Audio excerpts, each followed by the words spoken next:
Hello and welcome to Crucible of Words for more dedicated legacy action. Today, at the request of a donor, I am playing some blue-black ninjas. This is a deck that I was really excited to play once the Psychic Frog bans hit, because Psychic Frog kind of changed the way ninjas work because it gave you a ninja that you could basically use that didn't have to jump through the hoops. And when I say that, I mean it's like a cantripping threat, which is kind of what we're trying to do here. So we have Ingenious Infiltrator and Yuriko, both of which cost 1 black, 1 blue, and we can put it in via the ninjutsu mechanic, which means an unblocked creature of ours gets bounced and this comes into play. And this says when a ninja deals combat damage, you do like a Dark Confidant, so you reveal the top card of your library and put it in your hand, except your opponent loses life equal to the mana value. And Ingenious Infiltrator just draws you a card whenever a ninja connects. So these are sort of what we're trying to put in, and we're going to use our Ornithopters and Tamiyos to get them into play. And we also have some Orcish Bowmasters, so we can reuse the Bowmaster and get a little bit of extra ping damage going. The other ninja here is a very, very powerful one that sees play outside of ninja decks. This is Kaito. So this is 3 mana to put in, but it's a Planeswalker that's a 3/4 hexproof guy on your turn. It's got an emblem that pumps all your ninjas, can then surveil 2 and draw a card if an opponent lost life this turn, or it can tap target creature with 2 stun counters on it. So this kind of does it all, and I think this card is really strong. The rest of the deck is pretty much what you'd expect. We've got a bunch of cantrips, Brainstorms, Ponders, Lorien Revealed. We've got a bunch of interactions, so Dazes, Force of Wills, Sheoldred's Edict, Fatal Push, Murderous Cut, just a nice smattering of removal there. And we've got a mana base that has no wastelands in. We've got a couple of Sink into Stupor that can sort of flex between being a spell or a piece of mana. And we've just got a nice solid mana base that we're leaning into basics quite heavily on. Sideboard-wise, what do we have here? Well, we got some Disruption for their lands in the Harbinger of the Seas. This is a really big upgrade for a lot of blue decks that can run this. There's some Dismembers to add to our removal suite, a little bit of Graveyard Hate here, a little bit more Graveyard Hate in the form of Dauthi Voidwalker, a nice catch-all bounce spell, some Blue Blasts, Consign to Memory, just all the tools you would expect to see, as well as some Null Rods and a Force of Negation. So yeah, we're going to be like a mid-range deck. We do have a lot of tempo tools, but what's going to happen most of the time is once we start rolling with our ninjas, we just out-card advantage our opponents and get there. Now, there may be some decks that we can't out-card advantage. Nadu, I'm looking at you. So aside from that, I think we should be all right in a decent amount of matchups. We've got the tools to beat the combo decks, and we've got the tools to beat the sort of Delver decks by just going bigger than them with more cards. So I'm excited to see how this one pans out. I am a big fan of ninjas. It's quite a cool deck. So like and subscribe, become a YouTube member, all that sort of jazz, and let's do some ninjaing. We are on the play for the very first game. This is a bit of a weird hand. So we have 2 Dazes but no island, because Sink into Stupor isn't this. And our only blue source can quite easily be disrupted away from us. I think I'm going to mulligan this one. Okay, I can live with this one. It's a little bit slow, but it does some things that we are interested in doing. So we can cycle, go and get ourselves a basic island, play the Tamiyo next turn, have our Daze online. Right, Misty Rainforest from the opponent. Could be looking at a whole different bunch of decks right now. Underground Sea. That narrows it down a little bit, but there's definitely some fair and unfair. Okay, our opponent is playing some Doomsday. This could be a bit tricky for us, given our current hand. Let's cycle away our Lorien Revealed. I'll go and get this island. So we have a couple of choices here. We can play out our Tamiyo and at least have something going, and hope that the Daze is enough to get through. But if our opponent plays another land and Dark Rituals into the Doomsday, it's not going to be enough. So I'm going to Brainstorm here. We do it now because we might find something like a Ornithopter or something that can enable our Yuriko. As it stands, this doesn't seem ideal for us. Okay, so we're holding up Daze and Fatal Push. Fatal Push, very unlikely to matter. But if our opponent decides to try and go for a combo this turn, they might do it with a library that isn't fully empty. If we can get the Bowmasters down next turn, that's going to be quite a potent one. Underground Mortuary is interesting. I wonder if our opponent's got some sort of pivot plan out of the sideboard. Could be something along the lines of with a Bloom Apprentice combo, maybe? It's certainly a possibility. I'll play the Swamp and I'll play this Tamiyo. And then we will try and Bowmasters.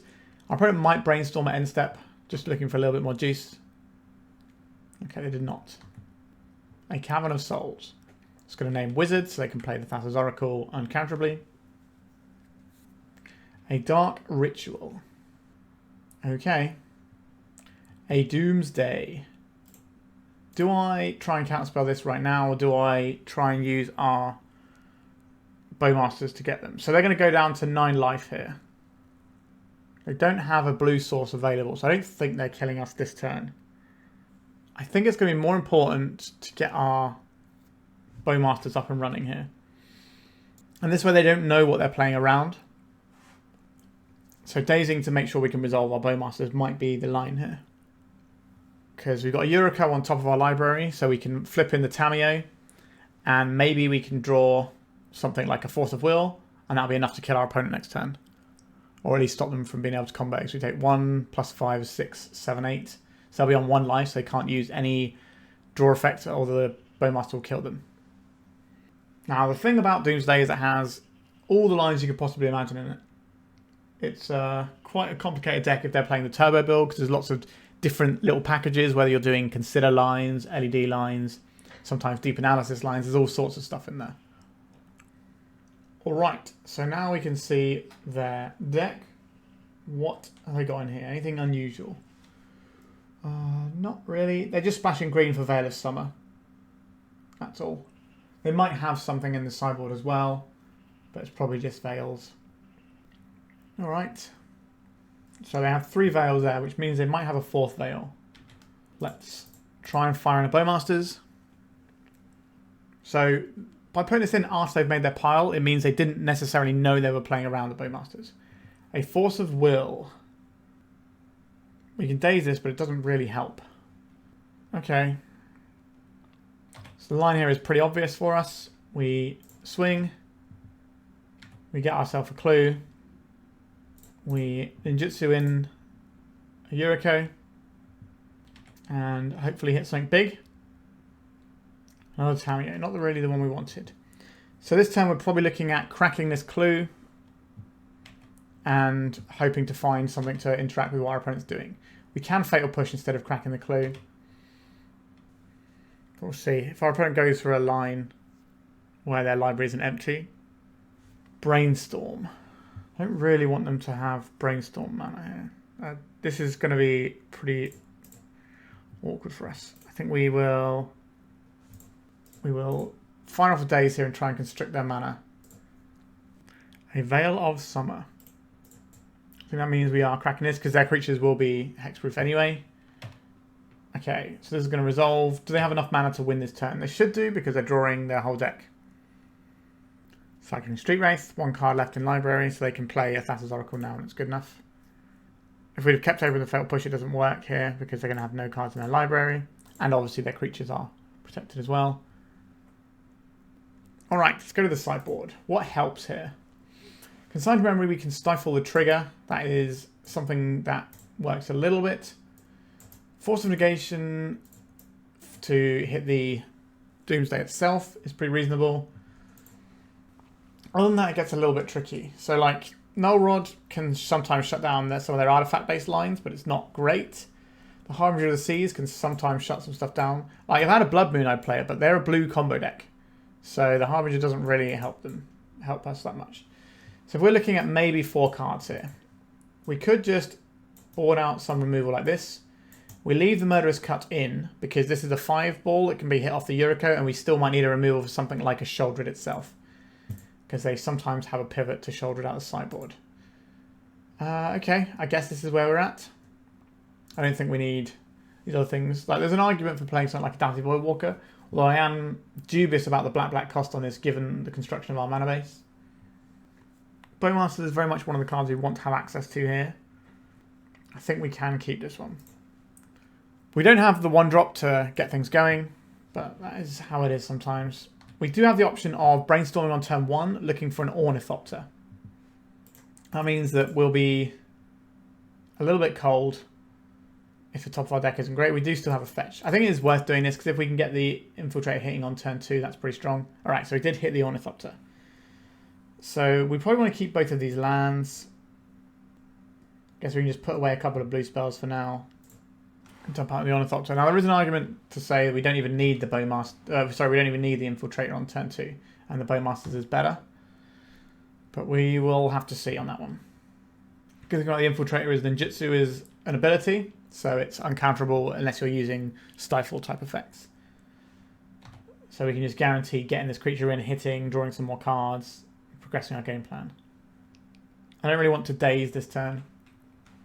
If they Thoughtseize us, that's okay, because we have access to 2 good things to do on turn 2. Taking our Infiltrator, sure. So now we're kind of left with this stinky Ornithopter that doesn't do anything on its own. We'll send it. Always send it. Let them know. So we could play the Bowmasters now. I think that's probably worth doing. It's a little preemptive, but I think that's the best way of doing it. Right, so we're just in. So this is going to shut down cantrips, whereas if we wait, then our opponent can just hold up their Brainstorm, and then if we play this end step, then they get to do it. I'm not expecting Brainstorm from... I'm not expecting Bowmasters from our opponent. They did not look like they were on a tempo build. Now, they could obviously pivot and have some stuff in the sideboard, but I imagine the creature they have in the sideboard will be more like things like Barragoyf and Sheoldred. Right, so they are brainstorming into our Bowmasters here. So this is why we played this on our turn when they were tapped out. This gives us a very speedy clock now. And if we get to connect once, it kind of makes a pass a turn pile not really an option for our opponent. They do know we have a Daze they have to play around. So put them in quite the bind here. Just get our pings going. A Lotus Petal, sure. This allows them to play around the Daze. A Xantid Swarm, you say? I am okay to give this a whirl with the old Daze here. Crack the Lotus Petal. Make it harder for them to get black, black, black next turn if they want to save their Swarm. Alright, we're just trading 1 for 1 with the Lotus Petal. That's fine. That might buy us another turn. If we're drawing additional cards, we obviously get to ping this down.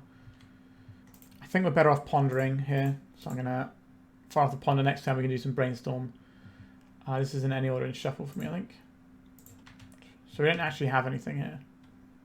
But hopefully stripping that Lotus Petal away might stop our opponent from being able to go this turn. Because if they were just trying to build up 3 black sources. Now, if they have a Dark Ritual, sure. But yeah, so they don't get to go this turn because we took a black source. Well, they might go this turn. They're obviously going to attack with the Xantid Swarm, but that was the line we took. I'll block your 0-1 with my 0-2. Powerful.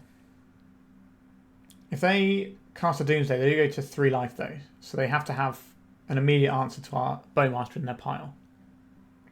Are they going to 6? Just an Underground Mortuary. That doesn't strike me as the sort of play that would happen if our opponent's going to win this turn. They would presumably want all their mana available. Not that we can necessarily do anything, but why would they be surveilling for the next turn if they're planning on winning the game now and making a Doomsday pile? So I think we get another turn here, which is... Yep, okay. That is enough for our opponent to scoop it up. Arguably, we could bring in some pushes just for these Xantid Swarms. These will kill a Sheoldred if we have Delirium as well. Which is something to consider. What would we want? Maybe we can trim back on Dazes. It is a counter magic. It is a counter spell, but it's not the best counter spell right now. Because our opponent is on the play. I think we need to keep all of our creatures intact. We could just trim a little bit on Ponders, because this game is going to be a bit low to the ground in terms of what we're trying to do. Okay, we have a Force of Will. We can ponder, or we can just hold up the... I don't really... I guess we play the Tamiyo out, and the ponder is probably going to be our blue card for Force of Will. That makes enough sense to me. Please don't send it on turn 1. It's always scary when they do that. So they got the Lotus Petal, so they do try and send it. They might be able to Veil of Summer. So have so much protection. There's a green source. A Xantid Swarm. If we don't counterspell this, we don't get to counterspell anything else. Oh, I hate it, but here we are. I think they'll be more than happy to see that exchange. They might even just send it right now, yeah. Okay. Maybe we're supposed to pitch the Kaito so that we can at least try and ponder for some more action. But it's unlikely that we're going to be able to counterspell anything our opponent does for the rest of this game. They can just cycle through with Street Race and Edge of Autumn on their turn 2. Not having anything like a Thoughtseize as well in our deck is a little bit awkward. So the other option we had there was to let the Xantid Swarm resolve so that they can't Doomsday pile on turn 1. Because we could then Force of Will it. However, then they can just do it on turn 2 and possibly win the game then. But we might buy ourselves a turn But maybe they didn't have the Doomsday this turn, and we could have possibly not Force of Will this and drawn exactly one of our 2 Fatal Pushes, which seems like a bit of a pipe dream, but it is possible.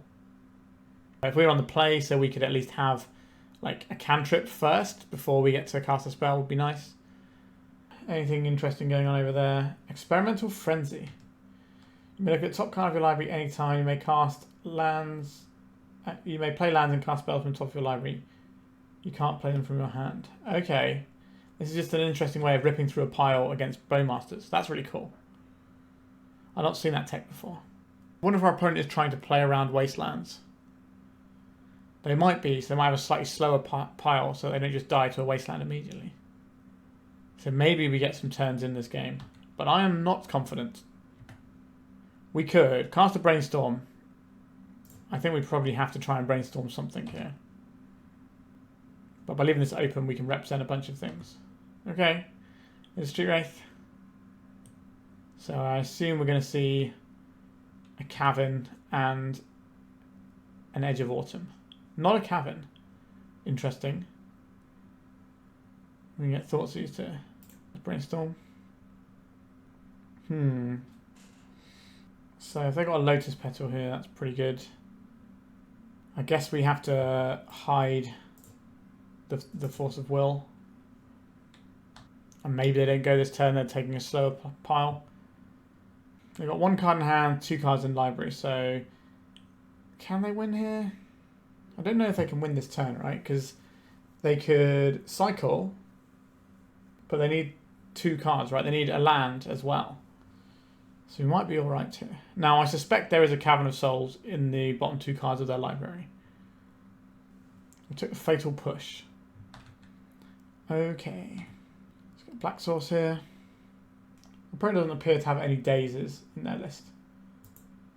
Am I playing out a Bowmasters right now? I think so. Can our Force of Will get there? I suspect it will not. But our opponent has to win this turn. But they can draw a card off an Edge of Autumn here. They've got 1 card in hand. I think it matters what we pitch here. They might just have a double Oracle pile. This pause is encouraging, at least. Like, they had to know we have something. Because we brainstormed in a way that made it look like we were hiding something. When actually we were just trying to get the value of the brainstorm. But we did actually hide something.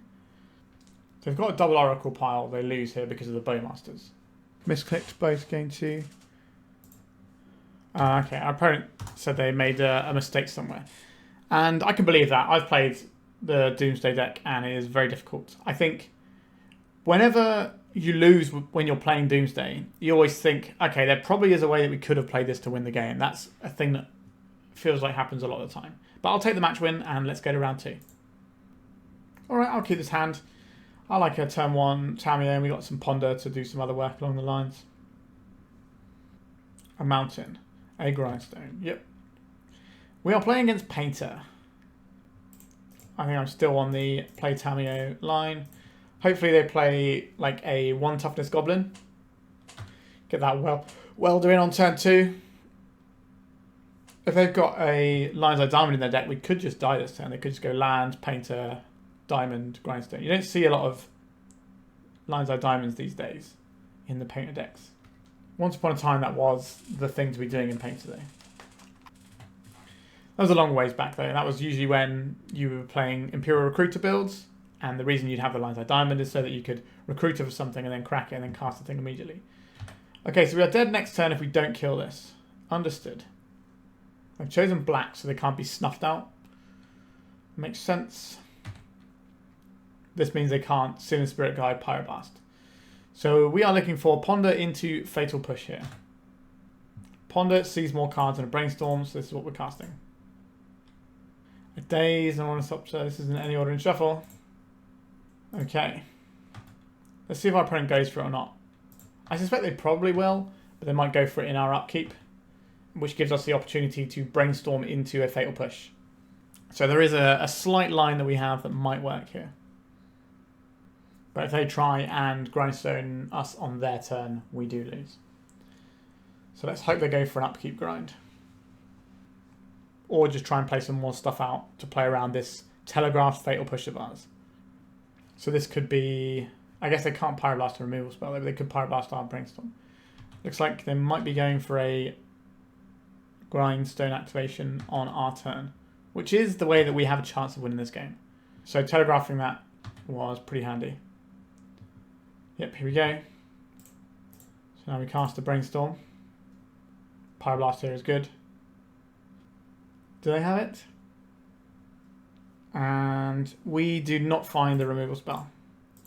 Alright. But we played to our outs, it didn't work out for us. Sometimes your opponent turn 3 clocks you. Okay, Null Rod seems good here. I like the Spellbombs. Dauthi Voidwalker, Dismembers, these are all pretty reasonable. Blue Blast also seem good. Consign to Memory, pretty reasonable. I could even see an argument for these Harbinger of the Seas. What doesn't look good? The Force of Wills look pretty bad. I didn't like Dazes very much in this matchup. So that's a decent selection of stuff we've already cut. If we're playing the Dauthi Voidwalker, we'd probably cut a couple of Bowmasters for it. I am really reluctant to play these Dauthis though, because I am worried about the black costs on them. Maybe we'll try not to do that. And just have them for the more dedicated graveyard combo decks. So obviously all of our removal wants to stay. That's an important part of how we're winning this game. Do I like the Harbinger of the Seas? So the reason I like Harbinger of the Seas is because it shuts off the Urza's Sagas, which can be quite problematic for us. So if we include the Lorien Revealed as part of our mana base, so we're not touching those. We are boarding in 2 more creatures, so we could board down on something like a Bowmasters. The reason I'm not hot on Bowmasters, it only kills Welder, and a lot of decks are shying away from Welder at the moment.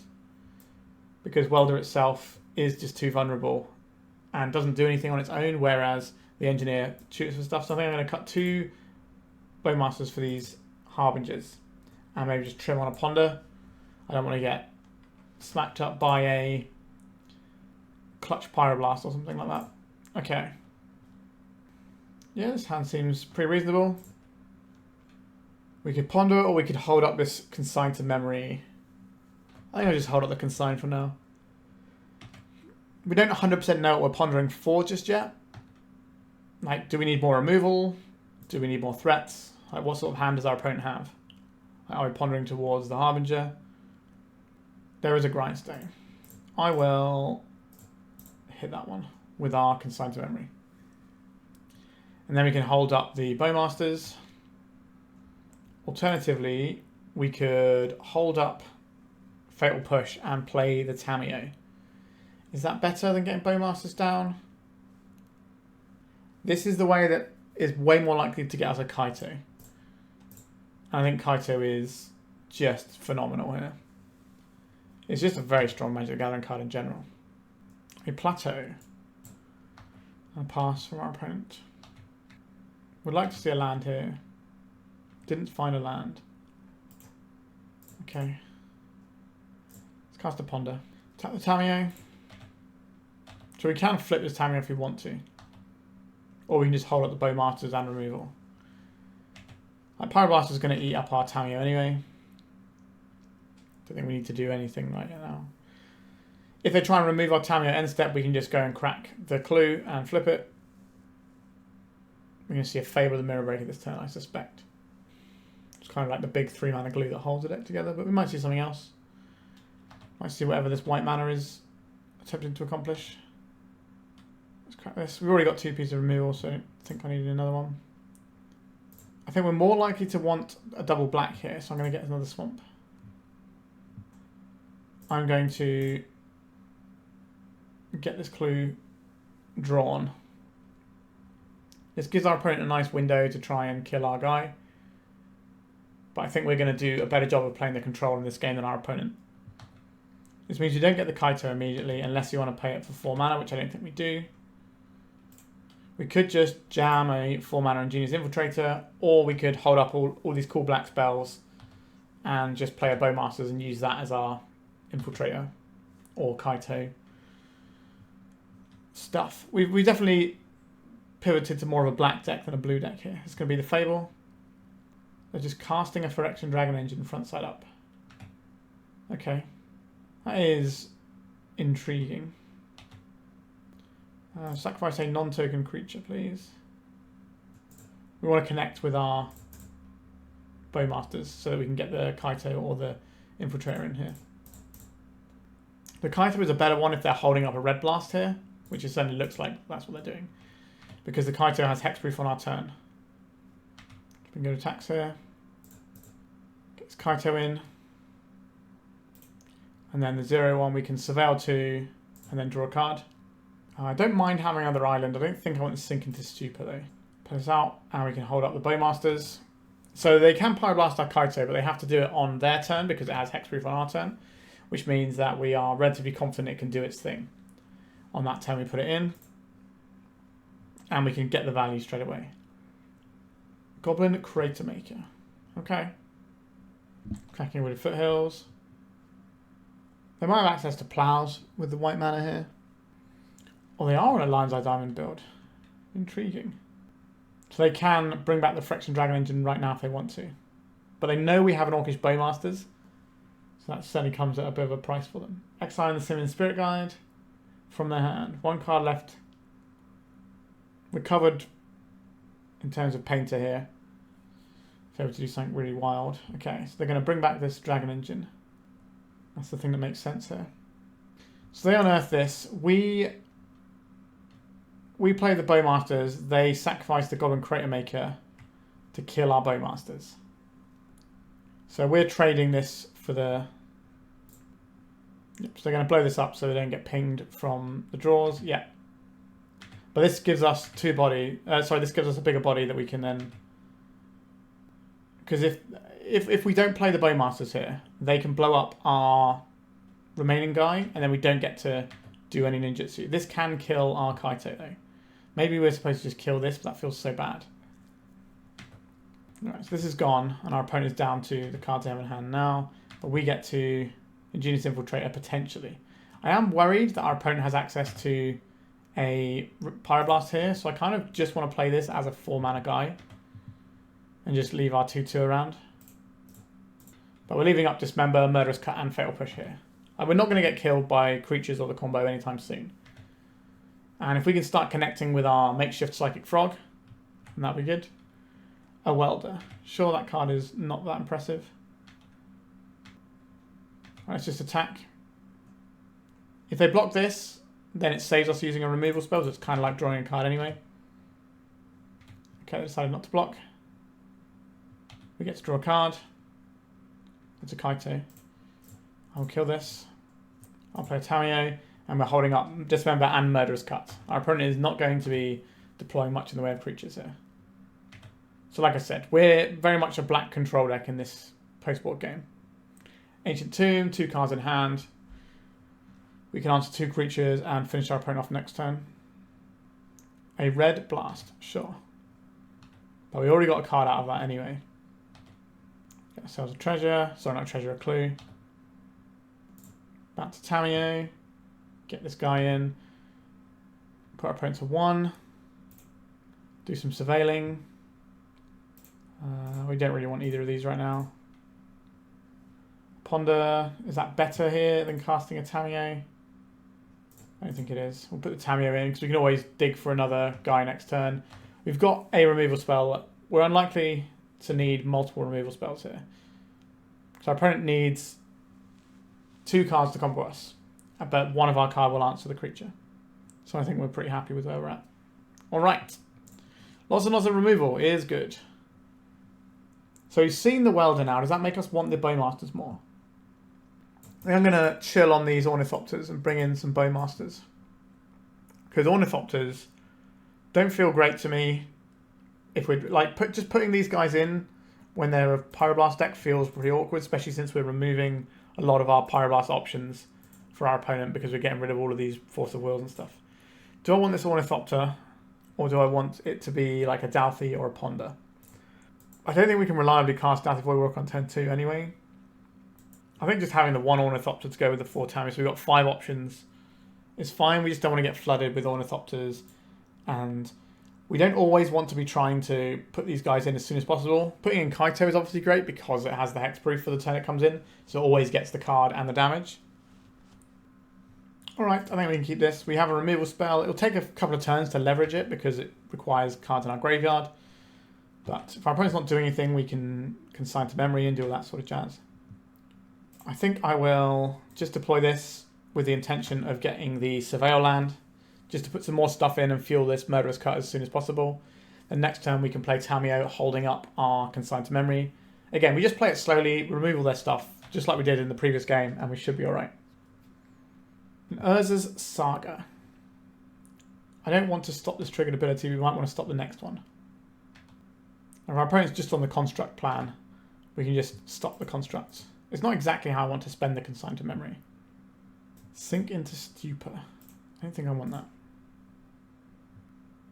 Again, we just want more stuff in our graveyard so our Murderous Cut is online sooner. I think the Harbingers are looking a lot better now that we see that they're quite... We're seeing plateaus a fair bit from our opponent. We don't know how into the white they are. They haven't actually shown us the white stuff. It might just be some sideboard options for them. Things like Portable Hole as well could be an option for them. Pitch removal that we can use. Okay, I think I will deploy this Tamiyo. This can threaten a Kaito next turn. So our opponent's going to Pyroblast this. That's fine. Just a little one-for-one trade, and then eventually we can start gassing up with our card advantage. I think we do need to deal with this Saga trigger though. I don't want to get beaten down by a bunch of constructs.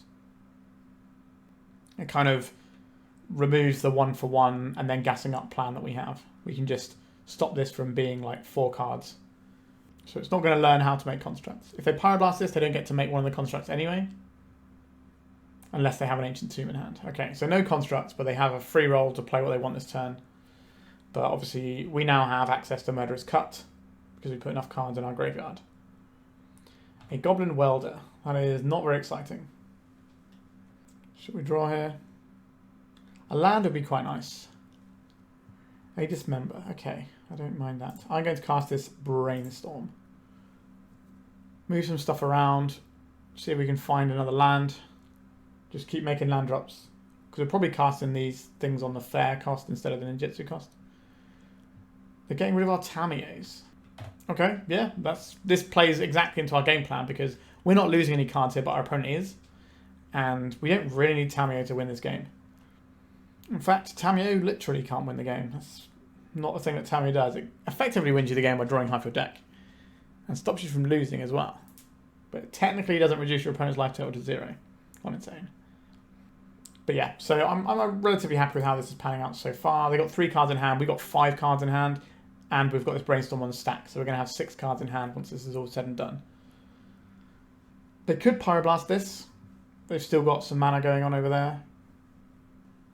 But they now know what they have to play around from our deck. So they know we've got the Harbingers in. They know we don't have any counter magic. So they can just jam stuff freely. They will also know that we don't have any wastelands. Which they might have suspected at this point. But now it's confirmed for them. Okay, so we got the Brainstorm off. I don't think we need an additional Kaito just yet. So we can probably put that one away. And then we're probably not casting a Brainstorm right now anyway. So we can put that one back. We can play this one out. Our opponent doesn't have any artifacts in the graveyard anyway. So we don't need to kill this Welder just yet. So you can pass, see if they have anything juicier, and then pick this up in a minute. It's going to be a little bit trickier for us to ninjutsu stuff in now that we don't have the Tamiyos in our deck. We only have 1 Ornithopter and the 4 Orcish Bowmasters. Right, so I do get a tutor now. Presumably Grindstone, but it could be a Pity Needle for something like a Kaito. Okay, it's just a Grindstone. None one of these is annoying, for sure. We'll just live with that. So the Urza Saga is the thing I'm most scared of in our opponent's deck, to be honest with you. An Ensnaring Bridge. Okay. We've got Sink into Stupor in our deck. I think I'll cast a mana-efficient Dismember here. Because our opponent can just start grindstoning and then welding the stuff they want in. Brainstorm. Do you want to Brainstorm now? We knew we were drawing this. There's a Kaito underneath it. I don't think we do. I think we just play out this Yuriko. If our opponent has exactly Painted Servant and an Ancient Tomb, then they can get us this turn. But the Ensnaring Bridge means they're not trying to kill us with Urza Saga tokens, but they can just block with the Urza Saga tokens. Lightning Bolt, sure. So we're not dying to the combo this turn. It is a little bit awkward that we have to get through this Ensnaring Bridge. Okay, so this is probably the Brainstorm turn. An Ornithopter. Ornithopter is pretty big news here. We'll put back a Kaito. I think I want to play Ornithopter and the Spellbomb. So I guess we can put back 2 Kaitos because we can just draw one in a minute. We can put back a... Let's put back the Edict actually. This one out. Jam this. So the Ornithopter allows us to attack and just deploy a guy. So what we could do is play a Kaito and just keep pumping up the emblem, and then eventually ninjutsu one in via the Ornithopter, and then just hit them for lethal. Obviously that's going to take a lot of pumps with the Kaito. And we're probably better off just drawing cards, but we do have one Inquisitive Stupor that we can find that can bounce the bridge. And if they ever take their own bridge out for some reason, then we can get them that way. They could get a Pithing Needle here for our Prismatic Vista. I don't think I care if they do that. I would rather Pithing Needle our Prismatic Vista than our Kaito. If they do hit the Kaito, then we can shuffle away the Kaito next turn anyway. They just got an LED. Okay, so this allows them to empty their hand whenever they want to make sure that the Ensnaring Bridge doesn't do anything. Sorry, doesn't let us do anything. Imperial Recruit. Apparently it's on a proper old school list here. They're going to crack this LED in response? No. Painted Servant, sure. So we have a removal spell on top. So we're going to draw the removal spell on the Sheoldred's Edict. And then we don't necessarily want this Kaito on top, but we don't know if that's the case entirely. If we put the Kaito in now, we have a cut for the Painted Servant, which is fine. But it will shuffle away our other Kaito. And we kind of need 2 Kaitos for the play that we're trying to make. So I think we're just going to pass here. I guess we could draw a card. Just have to leave up Murderous Cut all the time. Our opponent could just leave cards in hand and get ready to attack soon. That's an interesting line as well. But it's going to take a while for that to work. Do I want to draw a card with this? I don't think I do. We just draw the second Kaito. And then we attack with our Ornithopter. A Lightning Bolt. Okay. I guess we're going to be sat here for a while. They're probably going to start grindstoning themselves. They're grindstoning us. Interesting. So if they grind away our other Sink into Stupor, that is an issue. We do have a Null Rod in our deck that we can find. Get in for 1 with the Recruiter, sure. They know we have removal in hand. A Painted Servant, sure. If a card in hand is a Red Blast, then we're in trouble. I think I would like to draw a card here. Okay. I believe we crack this for a Swamp. Like, we are dead to a Pyroblast anyway. So we have a plan here. It's a strange plan, but it's the one we have. So we're going to keep making emblems in an attempt. I guess we don't have any creatures. I guess we have the Orcish Bowmasters actually, don't we? So we can attack with the Orcish Bowmasters and get in that way. But we just want to be able to kill our opponent in 1 hit through this Ensnaring Bridge, like if we bounce it 1 time. That is our line here. They're going to grindstone us at end of turn. No. They know we have this Murderous Cut, so we're just going to play this little dance. Because if the grindstone is tapped, then we get to kill the painter. And then we're okay here. But if they have a Red Blast, they just Red Blast away our Undercity Sewers here. But we need to get something going, because we will need to try and win this game at some point. They can keep attacking Kaito. It's not going to make the huge amount of difference. It might distract them. Oh, yeah, okay, so they have the Red Blast here. I did say we lose to this. Yeah, we'll just skip it up. Our opponent knows what they're doing. All right, a tight game. I think I would be happy to play into this matchup, just generally speaking. I think the Ensnaring Bridge was certainly an interesting one for us to cope with. This is a singleton in their deck they tutor for most of the time. I probably want an interesting build of Painter as well, with like some of the older tech, with like Imperial Recruiter, LED type stuff. But I think this matchup looks pretty fine. Like, just killing their stuff is generally going to be good enough.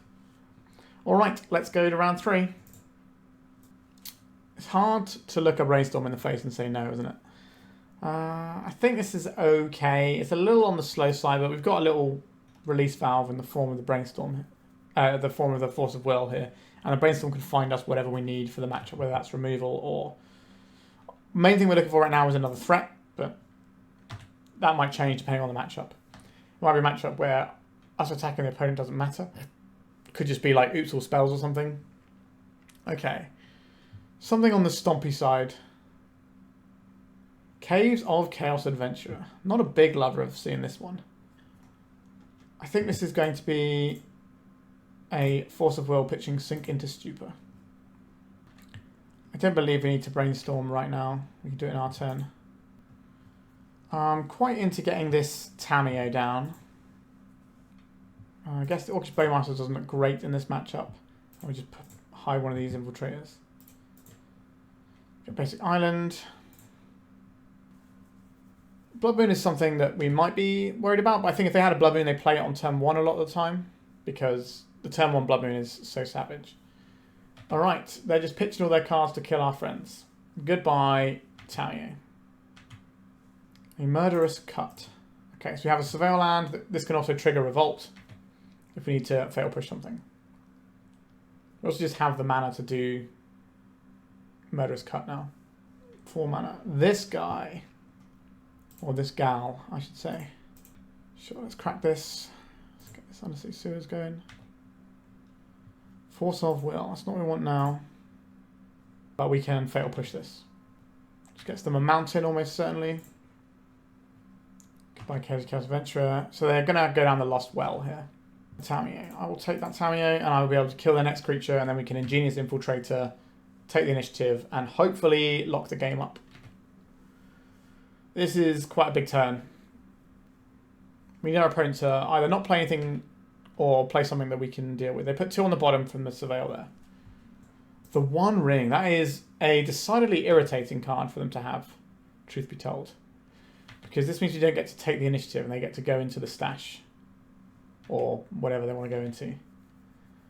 Okay. A Daze. You are a little bit late. Am I... getting this Infiltrator? No, I don't think so. I think we're just going to get the clue here. We could crack it right now to give us access to a 1-drop, but the 1-drop we want is the Murderous Cut anyway. So I don't think that's worth doing. So I'm going to go into Stash. Hopefully we can stop them going into the Catacombs and getting the Spooky Skeleton. This Daze is looking increasingly terrible. Right. The One Ring. Yeah, it's cool. I guess we crack this. An island, okay. You can have your One Ring. So they're going to be able to get into the Catacombs here. We don't have another Surveil land, so there's not much point playing this one out unless we're holding it up for Brainstorm purposes.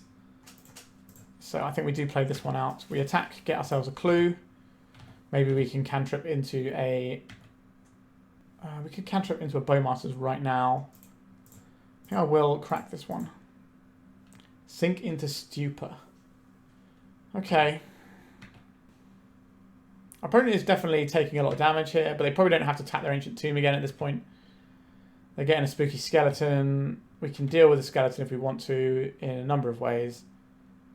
I don't really want to waste a Murderous Cut on a Spooky Skeleton, but if we have to, then so be it. Cavern of Souls, so we're not countering the human that comes out of this. Which of the big strong ladies are going to be? Seasoned Engineer or Caves of Chaos Adventurer? A Caves of Chaos Adventurer, you say? Oh, sorry, Seasoned Engineer. The exact opposite one of the one it was. So now they get to go into Throne of the Dead 3. So you can get another Seasoned Engineer, they get a big Solitude, kill our guy. I don't think we're coming back from this. Yep, just One Ring, just fogging for 2 turns, and undoing all those cards they pitched is a little bit awkward for us. So I like the Harbingers here. I like the Blue Blasts. I like the Dismembers. I don't mind some of this stuff, like Consign to Memory, stopping the triggers of the initiative, or the One Ring is pretty handy. Force of Negation is a weird one because sometimes it won't do anything and sometimes it will be really clutch. So that's an interesting one to consider. We want to keep all of our removal. Orcish Bowmasters is 2 creatures, which allows us to do some good pressure towards taking the initiative back. I think we don't want Dazes against our opponent's deck with just a boatload of mana. We saw how bad they are. Do we have much time to be doing Ponder stuff here? Like, Tamiyo looks bad, but in our deck it's actually not too shabby because it attacks and then lets us put one of our guys in. So I think we're going to cut the Ponders. I don't like cutting this many Ponders, but I think it's probably fine. What does this hand do? We can Blue Blast something or Force of Will something, but then where are we going? This hand is very slow. Unless we think double Force, Blue Blast, and then we win with the pieces. Is that a realistic strategy? This hand loses pretty easily to Cavern of Souls. Not feeling great about this one. We don't have any cantrips to help us out. Obviously, we boarded some out. What would a better hand look like? Tamiyo, Ingenious Infiltrator, Force of Will. I think we're gonna keep this and just try and keep them off of playing anything, and hopefully that'll be okay. We get to play on basics, so we don't have to worry about any moon effects. We have our own Harbingers, which can shut off their ability to make mana sometimes. Maybe we don't need the Harbingers, maybe we just have Ponders instead. But it's another creature that can attack and take the initiative, which is important. And it can shut down some of their mana production. And their colours, if they haven't got the initiative yet. And that's very much what we want to do. We want our opponent to either never get the initiative or to get the initiative and immediately lose it. Like, Delver decks are very good into initiative because you just play your 1-drop and then let them get the initiative, get rid of their creature, and then just carry on with the initiative. Okay. A Lotus Petal and nothing else. Would love to see... I don't know what I even want here. I will play this... actually, no. I'm going to play out this island, because that way, if we Brainstorm, we have the fetch land. Whereas if we play the swamp and need a blue source, then we lose our fetch land. I do not want to see Cavern of Souls. That is not a Cavern of Souls. It is pretty good against us, though. So our opponent is putting lots and lots of cards into whatever their next play is. They're going to be putting in the card in the Chrome Mox and the Soon Spirit Guide. Okay, I will not allow this to resolve. Would I rather have the Infiltrator or the Kaito here? Or the Infiltrator, just get those raw cards going. Yuriko. Well, we know what's getting pitched to the next Force of Will, because Yuriko into the face of a Caracas does nothing. Okay, no Cavern of Souls here. That's good. Murderous Cut. We're just passing it over. Like, we can play the Yuriko just as a Rishdam Port style effect to make them use their Caracas, but it's not great. We need something here. Give me an Ornithopter or a Tamiyo, please. Consign to Memory is fine. Now we have some protection and stuff. We just need some guys. I will hit this with a Blue Blast. Okay. A Brainstorm. This is the sort of thing we've been looking for. Okay, I don't want the Yuriko, although it is a very good blue card to pitch, so maybe we keep it on that front. I don't think we need the Ornithopter because we're going to be using the Bowmaster for that. So we can get rid of this and we can get rid of a removal spell here. 1, 2, 3, 4. I guess we get rid of Dismember. Preserve our life total a little bit. And then we can flash in the Bowmasters in our opponent's end step if we don't need to consign to memory. 4th Eorlingus. X equals 1. Okay, this goes really well for us, actually. So we let this happen. We kill the guy. We attack back. Then our opponent has a horrible time. Because we end up with the Monarch. So it needs to be... It's an island, I think, we want here. If they have the Solitude, we can counterspell that. So they will get the Monarch here and draw 1 extra card, but then they're losing their only creature. We've got counter magic with Saturn. We get to crack back and hit the Monarch because the tokens have trample, so they will introduce the Monarch. But I think that's okay. A Solitude. Say no to Solitude. Then we get to ping them with a Bowmaster here. Get another guy. And then we can attack. Am I floating this guy back? I don't think so. I think I'd just rather hold up this Consign to Memory. And also the Bowmasters. Yeah, we're drawing removal spells. We've got threats on board. Ancient Tomb, sure. A Seasoned Dungeoneer. Okay. I would like the initiative as well as the Monarch, please. I will dismember this. I'll pay the high price here, just so we can get this guy in as well. Just try and put this game to bed. Yeah, our opponent's scooping it up. Okay, that worked out pretty well for us. I think I'm happy to do that again. Do we want Force of Negation on the draw? Because our opponent can do something spooky early doors. I don't think so. It does specifically counter the Fourth Lingus, which is a little bit scary for us. But I don't know what we would cut here. Maybe one of the Harbingers can go for a Force. I'm not big into the Harbinger in this matchup. It's just a nice way that you can sometimes steal games. So this doesn't really interact in a way that I want. I don't think we keep this one. We have no removal spell, and we might not have a time to brainstorm into answers before our opponent starts ruining us. Our opponent's kept their opening hand, which is a little bit scary. We can't keep this. It's got no land. This has a land and a removal spell, but it is very, very slow. I guess we keep this. I don't like it very much. Probably get rid of those, because we've seen the Caracas out of our opponents. We don't want to get our Yurikos bounced around. Are you playing something on turn 1? Off a Cavern, it's unlikely. They could just play a Chalice here, which is fine. They're not playing anything. Okay, that's also fine. Weird that you would play out the Chrome Mox, though. Is it more important for me to have a Dismember going right now, or do I want this? I think I need the Sewers. Just get that selection going. Okay, we want the removal spells. So the plan is to remove their creatures and then steal the initiative or Monarch from them. There is a Lotus Petal. There is a City of Traders. We have to be seeing something this turn. The One Ring. Yep. So Orcish Bowmasters is pretty good against that one. I will deploy the Swamp and pass. A Trinisphere. Okay, I will play the Bowmasters out. Get a ping off. They didn't draw a card in response. This suggests to me that they're going to kill our guy.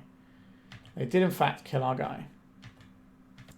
Okay, but we have a guy now, which is something. It's not as good as the One Ring. Like, One Ring is a pretty dirty Magic the Gathering card. So we can put this in. Ninjutsu ignores usual restrictions because it's an ability from hand. So we can attack like this, and then we can ninjutsu in, get damage and a card, so we can try and keep making land drops. Okay, our opponent has got many, many cards over there. I do not believe we're going to win this game, but maybe their own Trinisphere stops them from multi-spelling. A Solitude. Why didn't they just pay 5 mana and kill our guy? Okay, so we've got another spell here. What is this going to be? Seasoned Dungeoneer? Kaito's Adventurer? Fear the Mirror Breaker? Sure. Right, over to us. Sink into Stupor. We don't have the blue mana for that. But we can start casting some Dismembers now. Or Brainstorms. I guess we probably just want this as a mana. Maybe their own One Ring will kill them. Unlikely, but it could happen. Before they go to attacks, we probably want to kill this Shaman token, but we'll see. Say goodnight, Shaman token. Another copy of the One Ring. Sure, so they're resetting the damages. Why didn't they draw more cards from the other One Ring, though? I don't know, just some really weird plays going on over there. Obviously, we don't know what's in their hand, so we can't be 100% sure. I will play this Yuriko out. It can attack. It can kill our opponent in one swing if we're lucky. They get to flip the Fable, but we can remove the Fable and attack for potentially lethal. We do still have 5 drops in our deck. Oh, it's the Caracas. Goodbye, Yuriko. Oh, they're tapping the Caracas instead of the Chrome Mox. Wow. Okay, this is a really weird play to me. I think you just have the Caracas here because you can't. You've got 1 mana left over anyway. Why wouldn't you just use that? Okay.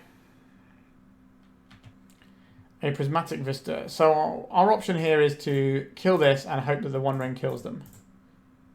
We want to do this before they can copy it. So they go to 3. I don't think they're drawing any more cards with the One Ring here. I don't know why you don't just Caracas then. I guess you want to get this Solitude anyway, because you want the life gain at that point. Caves of Chaos Adventurer, sure. So like, runner, Orcish Bowmasters is good here. So they're going to copy this and smash us for a lot.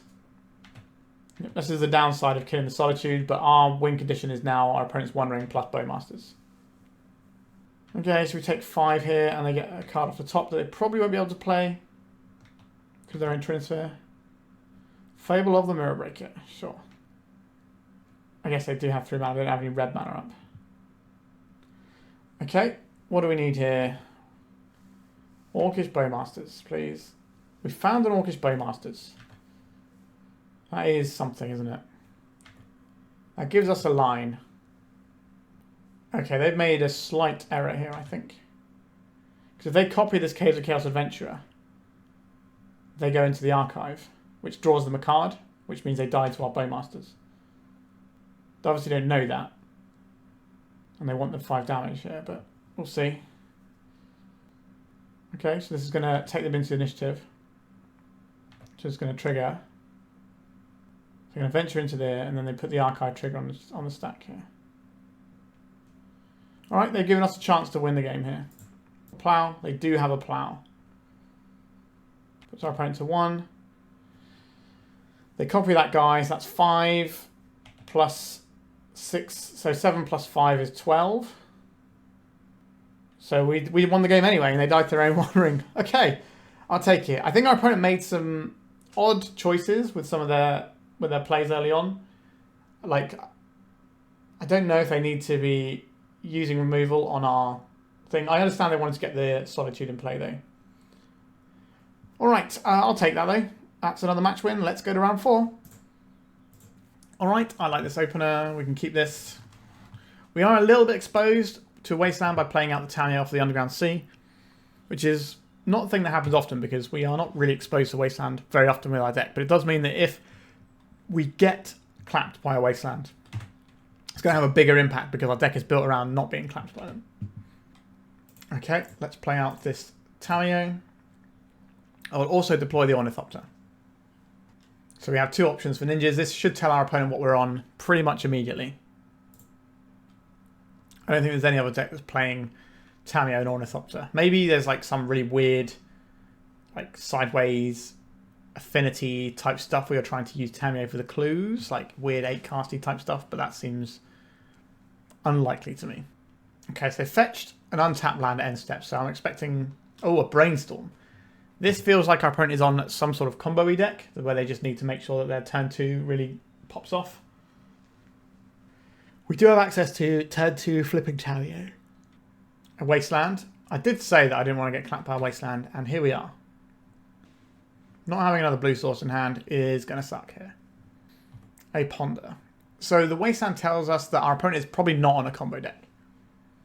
And they just had some mana-efficient lines they wanted to execute with the Brainstorm into the Ponder here. They shuffled off of their Ponder.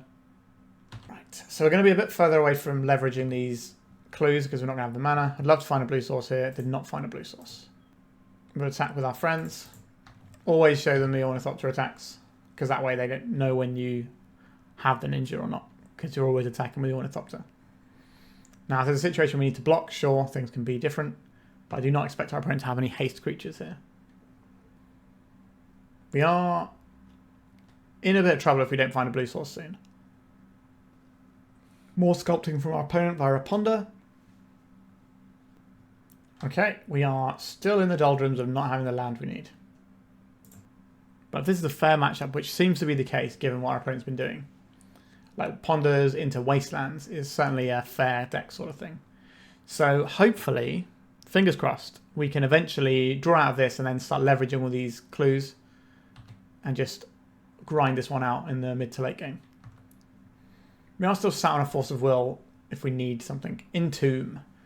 Okay, so our opponent isn't on a fair deck. We'll pitch this Kaito and try and stop this. We can pay around a Daze. But if they force back here, that's going to be probably lights out for us. Alright. The Entomb did not resolve. So yeah, so they're playing a fair deck that just happens to have like a small package of cards that's incredibly unfair and allows them to splash a full Reanimator strategy. Not seeing as much Blue Reanimator as I expected to see after the bannings. A lot of people have sort of shifted to other things, but I still think the deck is absolutely very strong. This is going to be a matchup where we want access to our Dauthi Voidwalkers. Even if that means fetching non-basics. Or a non-basic, I suppose. Animate Dead on a Troll of Khazad-dûm. Sure, that will kill us in some number of turns. But if we can draw the mana, we can put in a Kaito and just freeze it out. Very much looking forward to having an island now. The issue we have is if we Brainstorm for our Tamiyo, it can buy us some time if they attack the Tamiyo. But then we kind of lose our Tamiyo. I do want to Brainstorm, just not now. I think we're going to Brainstorm on our opponent's turn with the intention of trying to find a third land so that we can Kaito and just freeze this troll for a couple of turns. Kaito makes an absolute mess of like single big creature strategies.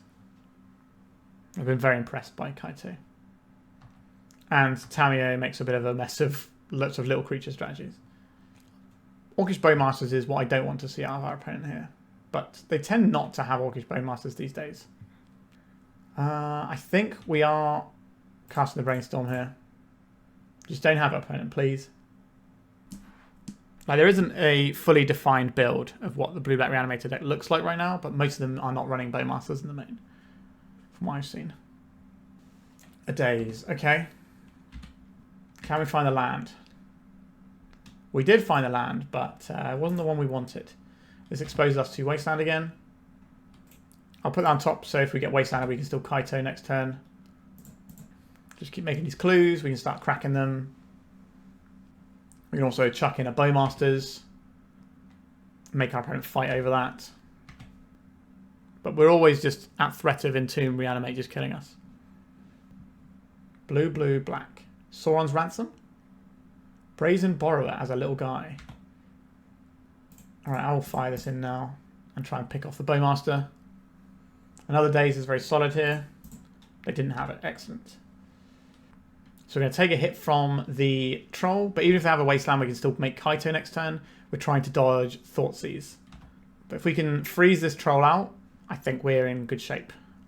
Like, even before Psychic Frog got banned, I found the Ninja's deck was pretty good into the blue-black deck because we're just better at the fair plan. So as long as you can not die to the unfair plan, you're just golden. And we managed to stop that by hitting the Entomb. So this is going to take us down to, what, 9?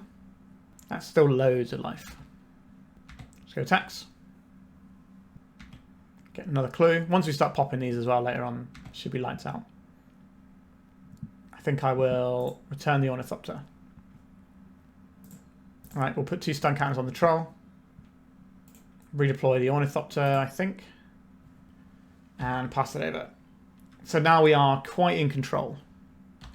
Obviously, there's definitely ways this goes wrong. I say that all the time. Entomb into a big scary monster is definitely part of the we end up in the dirt mode. However, our Kaito is pretty strong. We can crack a bunch of clues and get Tamiyo ticking up as well. We've got another Bowmasters.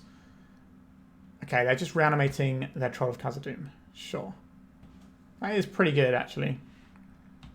They're on 8 here. So this is -2 on the Kaito.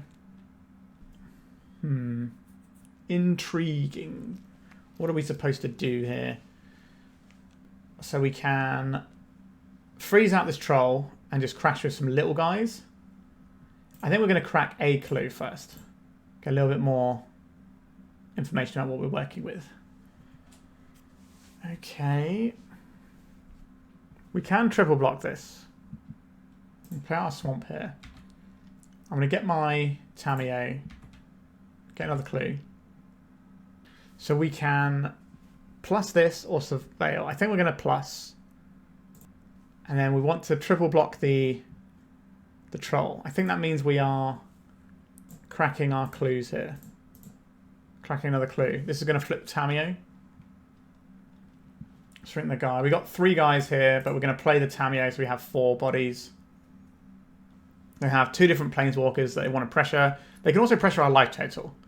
Their first troll is going to be untapping, not this turn coming, but the one after.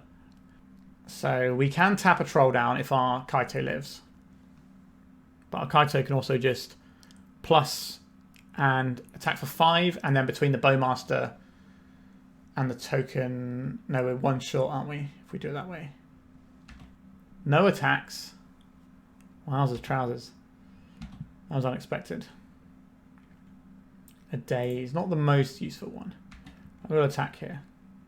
No, they can't block, so now we will ninjutsu in our Yuriko. This should give us the life loss to make our Kaito tap down a troll. It also hits some more damage because of our Kaito. If we flip a Force of Will... We did not flip a Force of Will. Okay. I was going to say, if we flip a Force of Will, then we can do some other stuff.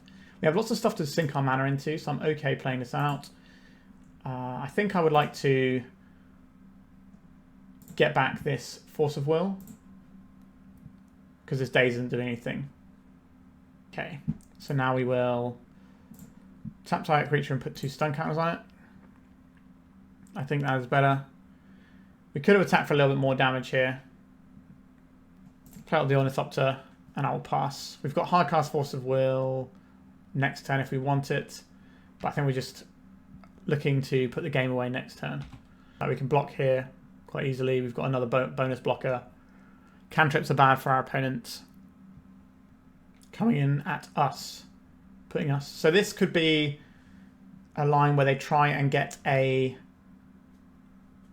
Archon of Cruelty into play. So that would require them to have Entomb, Reanimate, and a Daze or something, but that we can play around that. So I think we just take the 5 and kill them. Now they know we have a Force of Will here. Actually, let's draw a card. That way, if they play a guy, we can flash in a Bowmasters to kill their Bowmasters. Right, I will flash in this Bowmasters. This has surely got to be game. They know we're sat on Force of Will. Alright, yeah, they're giving it up. Okay, sideboard-wise, this is probably a matchup where we do need the Dauthi Voidwalkers.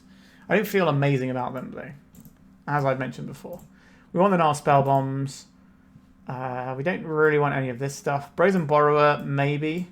I don't think we want Force of Negation either. I think instead of running Force of Wills, we're just going to have the... Actually, I think I'm going to have Force of Wills over Daze. But we're going to trim on the Force of Wills because we're trying to play a fair matchup with these cards shutting down the graveyard. That is our strategy. Do I want Dismember? It does kill Troll. I don't know if we need the Fatal Pushes or not. So I think we'll swap them for Dismembers and try it like that. But we are a much better fair deck than our opponent because we draw a lot more cards, just generally speaking. We just need the time to do that, and we need to make sure we don't get bodied by the scary graveyard stuff. So we've got a few Force of Wills in there, but mainly the Dauthi Voidwalker and the Nihil Spellbomb should do it. They tend not to reanimate until turn 2 or 3 usually anyway. There are certainly some people who are playing things like Lotus Petal to speed that up, but it's quite rare. This hand is going to struggle against a reanimation hand from our opponent. We do get to just kill one of their things though. And we are struggling against the Mana Denial plan, but we can use Lorien Revealed to counteract that. I think this is fine. I think it's Island Pond to keep and try and dig our way towards what we need. We're looking for like the Nihil Spellbomb, stuff like that. Just a ponder from our opponent. That means we're not getting reanimated on turn 2, most likely. They could still go Entomb plus reanimate, but they can't do the lines using Animate Dead. So it's less likely, and I'll take that. We probably are getting a basic island off of this Vista, and we could get an Underground Sea in first. The problem is if we cycle for this, we only have 2 things we can find. We have an Undercity Sewers or the island itself. So we don't get access to black mana from this untapped. So maybe we're supposed to be trying to ponder here. Alternatively, we could just play this Prismatic Vista, so now we have a counter spell anyway. This way we can play around Dazes, we can go and get a swamp and then cycle this and just have perfect mana. And not be worrying about the wasteland side of our opponent's deck. So it's just a pass, is it? Okay. This could be an Entomb around a Daze. So we get a basic swamp. We iron cycle. Are they going to cast anything in response? Another Force of Will. Not necessarily what I'm after, but I don't mind it. Let's cast a Ponder. They could have something like a Bowmasters here, but we can cover that if we need to. A Brainstorm, Force of Will, Ponder. Like, these are all good cards. Let's just draw that one. We're just going to keep pondering and making land drops. And then hopefully leverage something like a Kaito soon. Alright, something going on here. Black and blue mana in the pool. And another blue. A Barrow Goyf. We have an answer to this in hand. We're not going to use our Force of Will on it. Do we think our opponent has Force of Negation?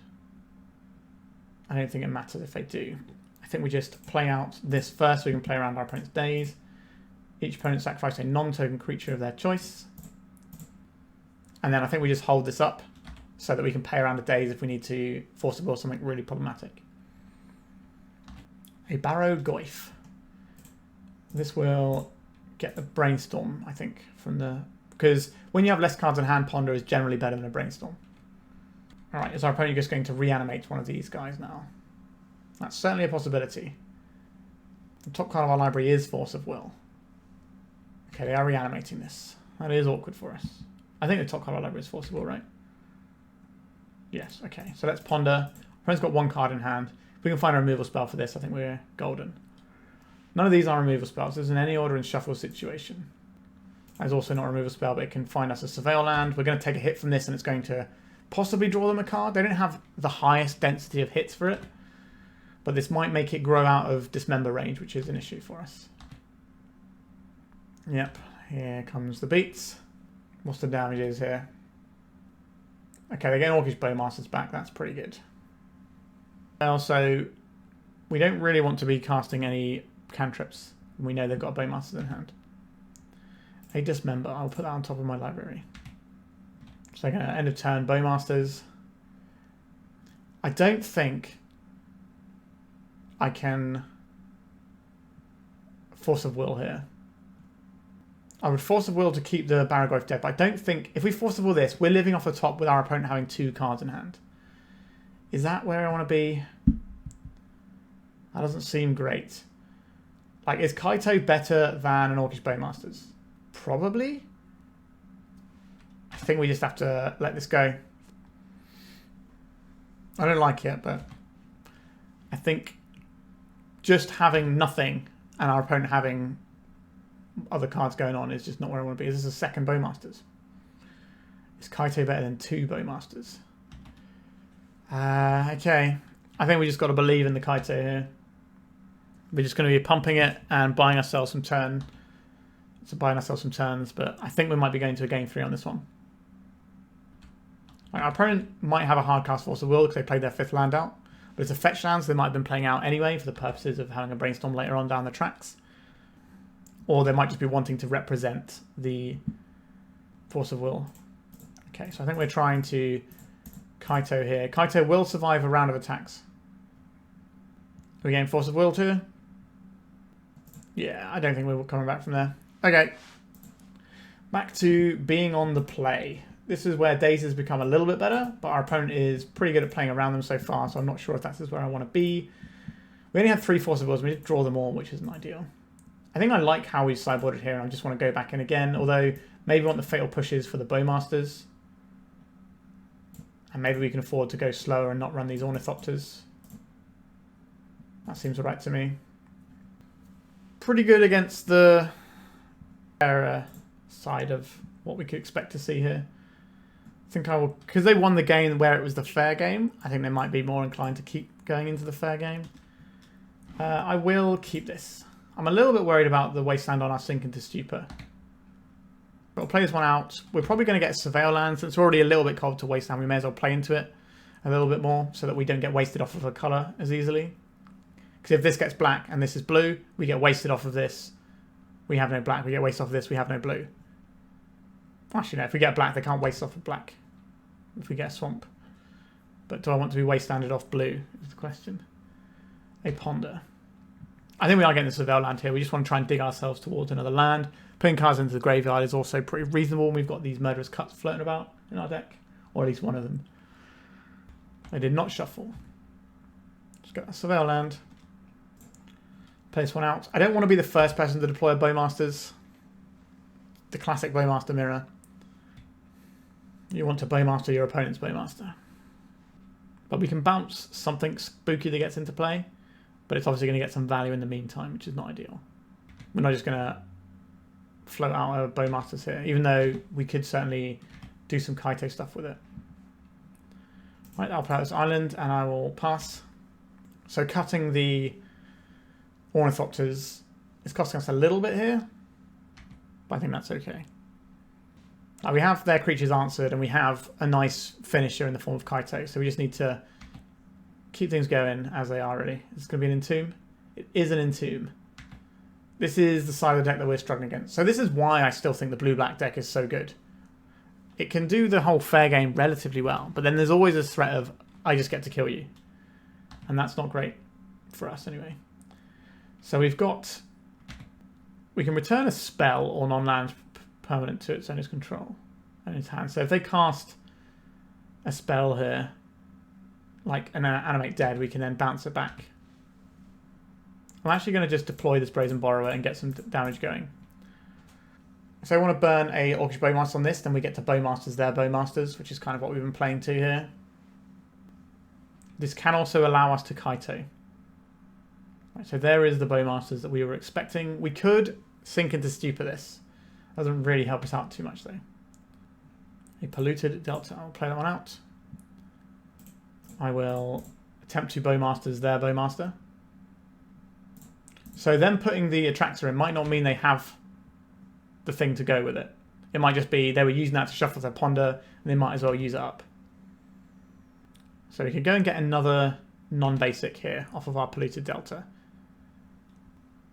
And they can't waste us off of double of any colour. I am living in fear of Reanimation Spell. An Orcish Bowmasters, you say? Well, well, well. If it isn't a thing I didn't want to happen. Sure. Okay, so we need to find a way to connect with a Kaito. I think that's the world we're living in right now. So we could just kill both of these guys. And then untap into Kaito. Let's push the Bowmasters. So we could just take two here. Untap and then attack, get Kaito in. Force of Will isn't unwelcome here. It covers us from some of the scarier possibilities of things that can happen. How much do I want the Kaito right now? We just have to let this go. And I think this means we are playing a hard cast Kaito this turn. Daze is absolutely backbreaking here. But we're kind of on borrowed time with this Attractor coming through. Right, we're just going to be plussing the Kaito, I think, here. Just create a large body and hope that what we've got in play... Because like, we can always kill this Orc army later on if our Kaito's getting too threatened. But we want to be able to minus it and tap a creature if they manage to get this Attractor in play. So we can tap the creature down, we can then bash them, and then the Attractor doesn't get to gain them any life. Kaito is very, very difficult to remove. So we can rely on it to be stuck around for a few turns. A Brainstorm. Sure, that's fine. A Thoughtseize here. That's interesting. So I could Force of Will to protect something. I don't think that's worth it. Like, we could Force of Will to protect the Dismember, but I think the card they're probably going to take here is the Force of Will. So we get left with a sink into Stupor, so we can at least bounce a big scary monster out of play. Polluted Delta, 2 cards left in our opponent's hand. Just an Animate Dead. It is. Well, this is not necessarily game over, but it's certainly feeling that way. So we have to dismember their Orc army, tap down their Attractor, or we could bounce the Attractor. What have they got here? Okay, so they're going to be able to force whatever we do here. They got 2 forces. So they're definitely going to take one, I think. They're showing us to have 2 borrowers in their deck, which is good information to have. I imagine they take the blue cards here. So we probably have to sink into Stupor the Atraxa. And then when that doesn't work, we probably have to dismember the Orc and then minus on the Atraxa. It's going to be tough. So you've got Ponder, Brazen Borrower, Animate, Dead, Force of Will. Okay, so they're going to attack the Kaito. But he'll still have enough to freeze out the Atraxa for a turn. Brazen Borrower can bounce our Kaito. Opponent only has 5 minutes on the clock, but I imagine this game is probably going to be won in that time. Yep, Kaito takes 2, but we worked around this happening. Alright, deck. Give me what I need. A Ponder. I don't think we get to Ponder this turn. I think we have to go sink into Stupor on this. This is not going to resolve. They're going to Force of Will this. They might not. There's some situations where they don't, but I suspect they probably do here. What are they pitching? Pitching the Ponder. Sure. So now we kill this and hope that the 1 mystery card in my hand isn't a Daze. Tap this down. Get to beat for 4 here. So they can animate dead the Bowmaster and kill our guy. Which is awkward. But they already had a Bowmaster, so we didn't enable that. Right, they're getting rid of one of our lands here. I don't think we're going to be able to outdo the card advantage from the Atraxa here. I think it's just a little bit too much. And obviously, you know, the threat that we had to invest an ability on. Yeah, so they get this Bowmasters. This pings our Kaito. And then we've got 1 turn to find something here. And they've got Brazen Borrower waiting in the wings. I don't know why more people aren't playing Blue-Black Reanimator at the moment. It just feels very strong. And a Barragoy for good measure. Okay. I guess we ponder and hope for the best. A little bit late to the party there, Dauthi Voidwalker. Same to you, Nihil Spellbomb. So we could ponder again. Or we could play this Dauthi Voidwalker. And then if they connect with this Barragoyf, they might put an Archon into our graveyard. But then they can just bounce our guy. Nah, I don't think we're winning this one. Alright. That is unfortunate. A lot of back and forth. We didn't quite get there. If we'd have drawn some cards in a different order, like if we don't care about the graveyard plan, this game is pretty easy to win. The problem is we didn't draw our graveyard hit pieces and we kind of got bodied. Alright. Final round. We are currently at 2-2, so we're looking for the 3-2 record. We have no lands here, so this is an easy mulligan. This is okay. We're relying on Brainstorm to do some work for us, but Brainstorm is pretty good at doing work, so I believe in the power of Brainstorm. We'll put back a land here. Let me just play out the island. This way we can hide our hand against any sort of hand disruption if we want to. And we can also dig for more permission if we need it, whereas if we have the Fatal Push as our option, mostly we can just untap and then kill the creature and it's not going to matter. A Bloodstained Mire. Traditionally an unfair decks, but we'll see. A basic Swamp. Are we getting reanimated on? A Dark Ritual. So we could Daze here and be guaranteed to get another turn, or we could let this happen and see if we can counter what comes out of it. Another Dark Ritual.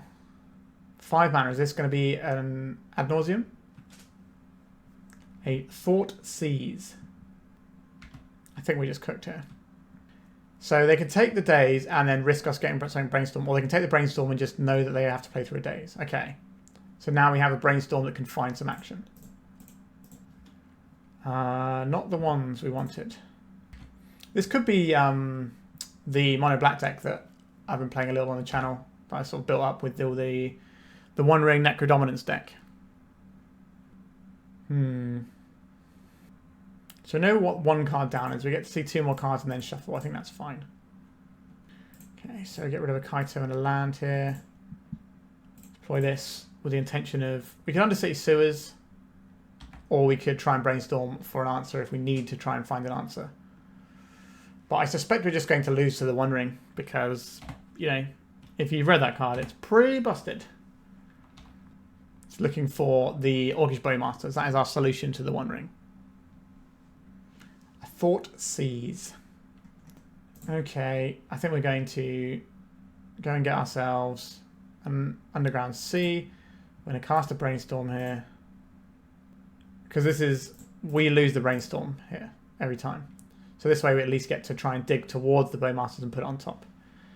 Kaito, Kaito, Kaito. Okay, we'll put these two on top. And maybe they take the Kaito here. And then we draw another Kaito, not that we can deploy it just yet. Okay, it took the Fatal Push. So we might be looking at full-on Ancient Cellar-Spawn combo goodness. We'll see. It could be the Storm deck that's been popping up lately, running the 4 copies of the One Ring in. A Mountain. Okay. A Dragon's Rage Channel. Okay, our opponent is just on some sort of brew here. But, you know, they've double Thought Seized us and drawn 3 extra cards. And they're going to draw 3 extra cards next turn as well. So we are somewhat behind where I would like to be. And we've just got these 4 drops that we can't deploy in our hand. Next turn we get to deploy them though. So we want to crack this Prismatic Vista. And we've got to land on top and we don't really want that. Okay. Unsurprisingly, our opponent is deciding to draw 3 cards with the One Ring. Badlands. Where are we going? Black, black. Is this like Dauthi Voidwalker? Him to Turak. Sure. Just mangling us with some classic spells here. They milled over a Pyroglyph. It's just like a sort of cool machine head deck. Just disruption and good threats. Okay, so we got rid of our actual good cards and left us with the land. Not ideal. I'm just going to go and get a swamp here. And then we can have 6 through the turn. Maybe they'll just die to their own One Ring. The problem is, at some point, the One Ring will find them another copy of the One Ring. Sink into Stupor. Intriguing. We could potentially bounce their One Ring. Like their next copy of the One Ring. And deal them some more damage that way. We're going to get Lightning Bolt to the face. To the face. Getting some Surveil on. It's going to take 3 damage in their upkeep. So that can put them to 8. And then the following turn they go down to 4. So it does feel like our win condition is our opponent's One Ring now. Right, they're drawing some more cards. Did they find a copy of the One Ring to deploy? If they do have a copy of the One Ring, are we going to bounce it on the stack? And get that extra 4 damage in. We need them to not find it this turn, but find it next turn. What a weird game. Okay, so Chromok's coming in. We're getting some Surveil action. Left on top. Maybe that's the One Ring they want next turn. We could bounce that Chromox, but it's not going to make any difference.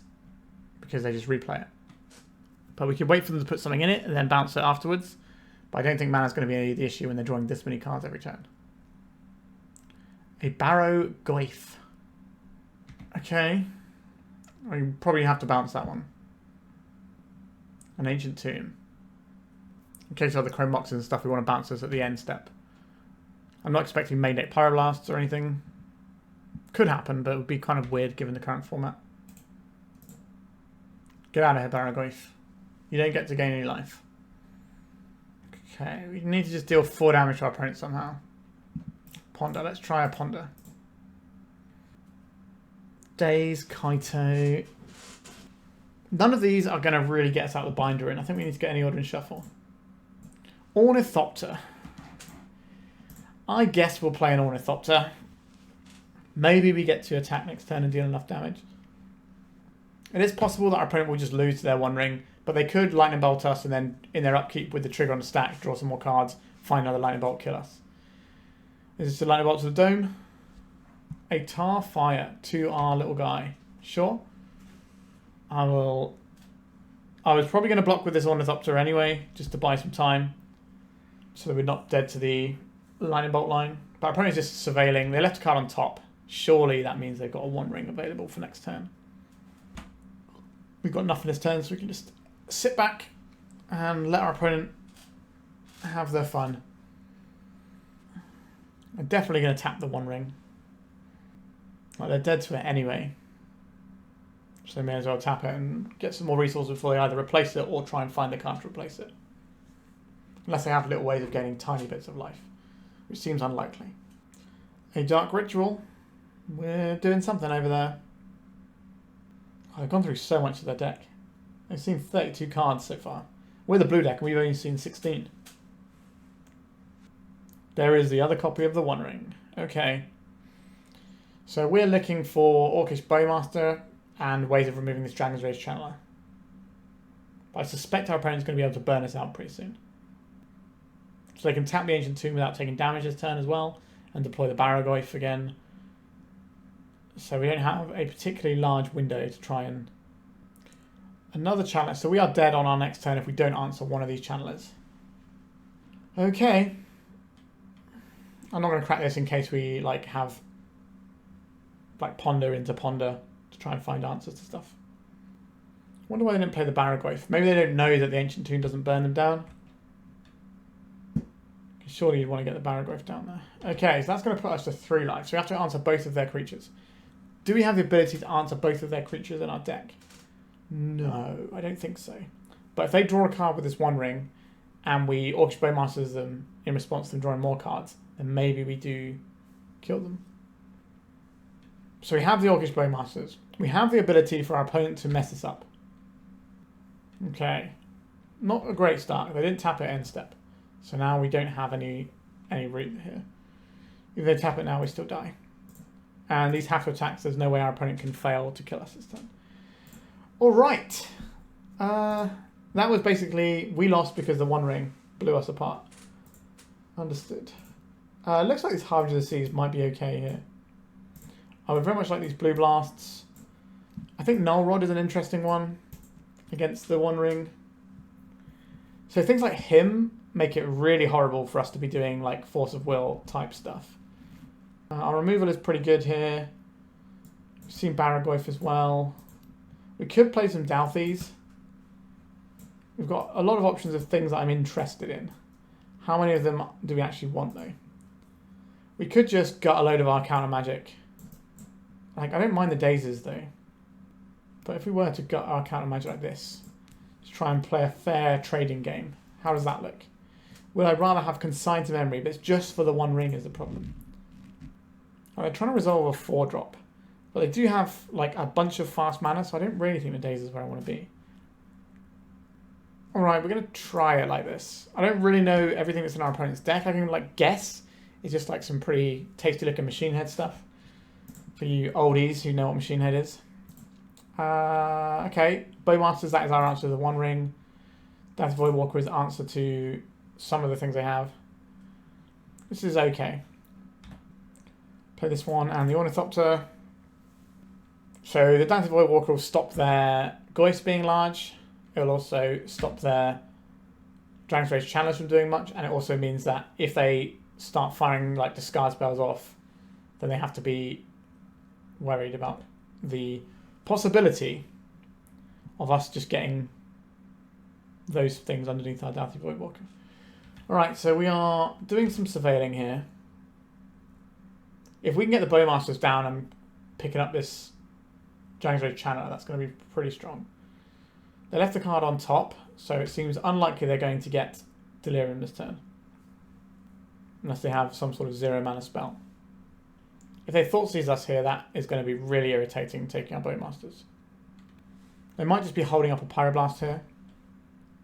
So we'll go and get ourselves a basic island and a basic swamp.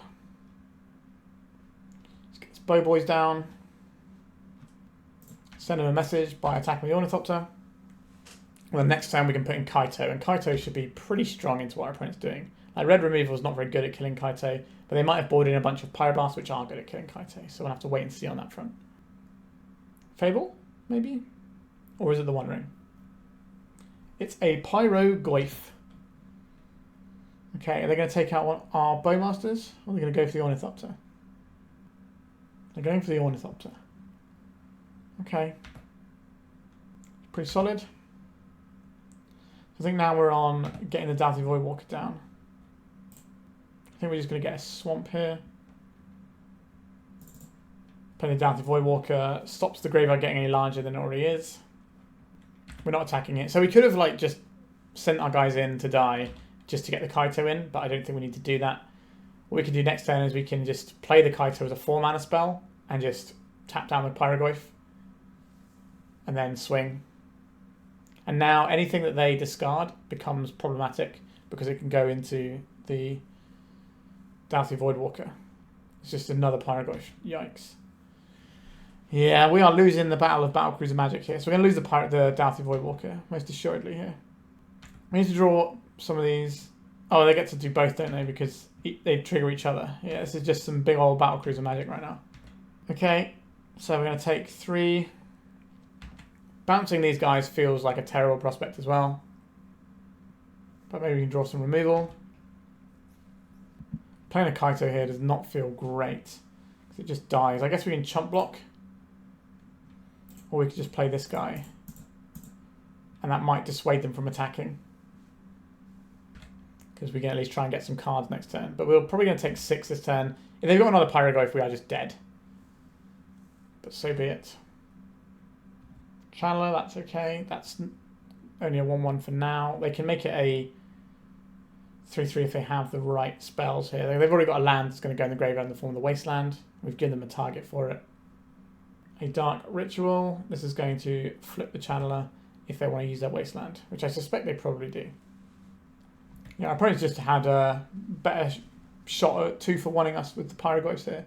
Because the second one was like a 3-for-1, which is pretty savage. Yep, there's the Wasteland we were expecting. And a Baraglyph. Yep, so this is going to just kill us with the Baraglyph triggers. Well, we're going to be on 1 life. We're not coming back from here. It's going to clean up our board. Yeah, we lost the Battlecruiser Magic War there. All right, so 2-3, so not a great record. We were doing better before Psychic Frog got banned, but obviously we were a Psychic Frog deck, so there is that. Let's talk about this list, because I've got some thoughts. So, one thing that I missed from this list is the 1-mana, 1-1 unblockable ninja. He's like changeling, so he's all creature types.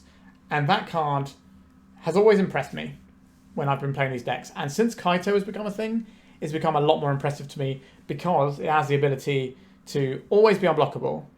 So you can always chuck your Kaito in. But then when you start stacking up your emblems, all of a sudden you've got like 1-mana, 4-4 unblockables in your deck. And that makes those cards a lot better. And I think I prefer them to the Ornithopter. Now, Ornithopter does have the bonus of being a thing where you can cast a Ponder on turn 1, find an Ornithopter and play it, and then be set up for turn 2, which is something we did. But this particular build of ninjas is really light on ninjas, right? We've got 2 Ingenious Infiltrator and 3 Yuriko. I think Ingenious Infiltrator is better than Yuriko anyway, because it's not a legend, so it doesn't get bounced by the Caracas. So I think I would swap those numbers the other way around, even if I was to keep this. But I think I want more ninjas, right? Obviously, Kaito is a ninja, but isn't exactly. I think I would want to restructure this a fair bit for what I would like to play. So I think I'd be looking at cutting some Ornithopters. I think the Tamiyo is great, though. Cutting some Ornithopters, and I would want to be playing some of the...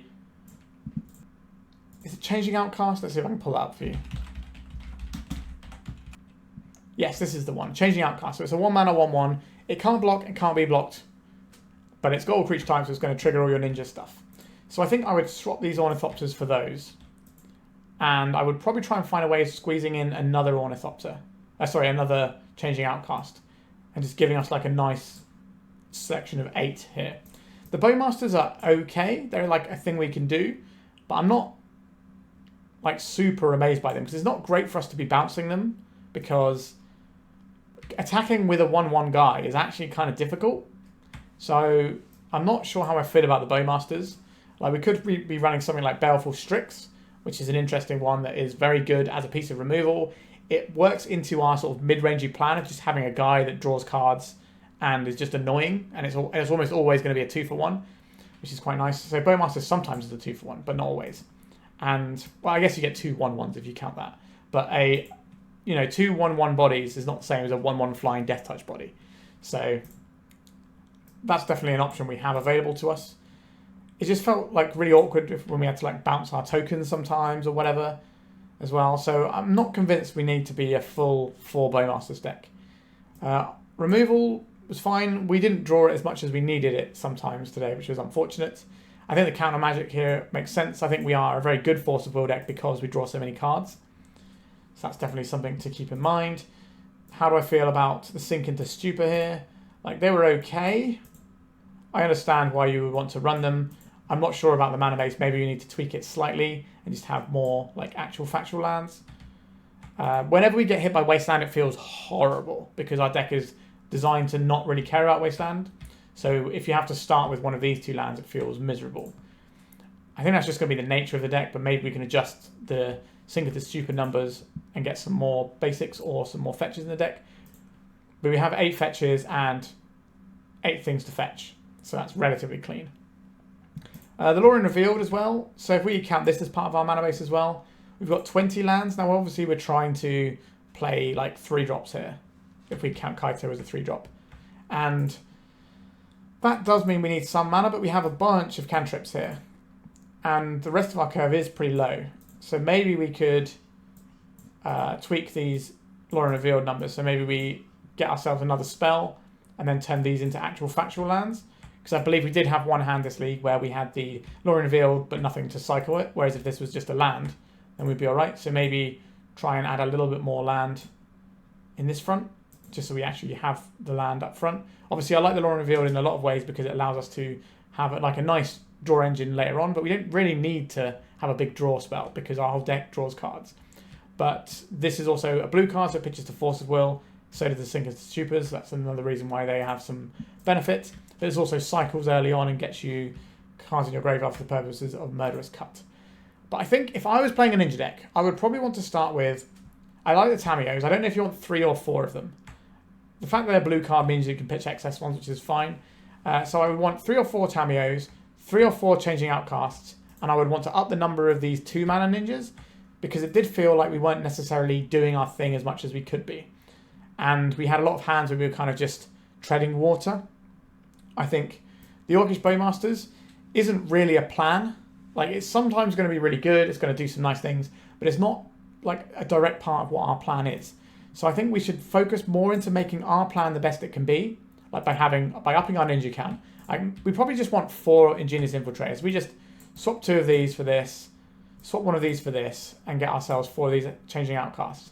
Then all of a sudden, we're going to be doing the ninja stuff a lot more, and then we've got like a couple of slots here that we could maybe play with, and then change up the mana base a little bit. And I would want to try something like that. Kaito is very good, but I think we need more stuff to leverage it. And the unblockable guy is something that always allows you to ninjutsu in. Whereas Ornithopter, you don't always get to use this one. And also the Orcish Bowmasters, quite often on turn 3 or whatever, you can't actually connect with them. And that's a problem we found a few times today. So I think if we want to lean more into the ninja stuff, which I think we probably do, because these are quite powerful effects. You know, everyone knows how good Psychic Frog is, and you know we've got our own Psychic Frog at home. So let's try and leverage these a little bit more to make our deck tick, instead of sort of just playing the generically good blue-black stuff. Because if you want to play the generically good blue-black stuff, you just play like a blue-black tempo deck, and that's probably fine, right? You get your Tamiyos, you get your Nethergoyce, your Bowmasters, your Murktide Regents, and then just like your good spells. And that's what you do. That's fine. There's nothing wrong with that. But if you want to leverage synergies, then I think you need to leverage those synergies a bit harder. And yes, you won't be playing as individually powerful cards. But when you get your synergies going, which is what we're trying to do anyway, with all our Brainstorms and Pondits, we go way over the top of other decks and can usually crush those fair matchups. So I think that's how I would probably swap this one up. I will also... I don't think I want Dauthi Voidwalker in the deck. I think the black-black, when we're trying to be a basic land deck, and we're probably fetching Swamp and Iron as our first 2 lands, I don't like the Dauthi Voidwalker. I think we can have some better graveyard hate. Obviously, I like the Nihil Spellbomb. I think this is very good, but we could be running some more Nihil Spellbomb if you wanted to, because at least they cantrip. They're easy to cast. We could be running Fairy Macabres. Those are also fine too. I think that's a pretty reasonable place to go. And yeah, that's pretty much my thoughts on this one. I do like ninjas, and I'm very grateful to my donor. He's been a donor for a long time now, and they love seeing ninjas on the channel, and because of them, there's quite a lot of ninja videos on my channel, and I'm really grateful because I like playing ninjas. I think it's a cool deck. I just want to play more ninja-y than this build, though. This isn't ninja enough for me. Alright, thank you so much for watching. Please remember to like and subscribe, and if you want to see my videos early, you can become a YouTube member for just £1 a month, which is very cheap by content creator standards. I'm just trying to get some people to spend a tiny bit of money, but help me out. All right. Thank you so much for watching, and goodbye. If you'd like to support me in the channel, please check out my Patreon. It has a free guide to budget Turbodepts, as well as 3 tiers of support. A low-cost one that enters you into my monthly raffle for a free donation deck on the channel, a mid-tier subscription that gives you access to my detailed Turbodepts guide that is updated every month, as well as regular articles, and lastly, the higher tier gives you all of the above, as well as a monthly donation deck for my channel. If you're interested in supporting the channel this way, please check out the link in the description.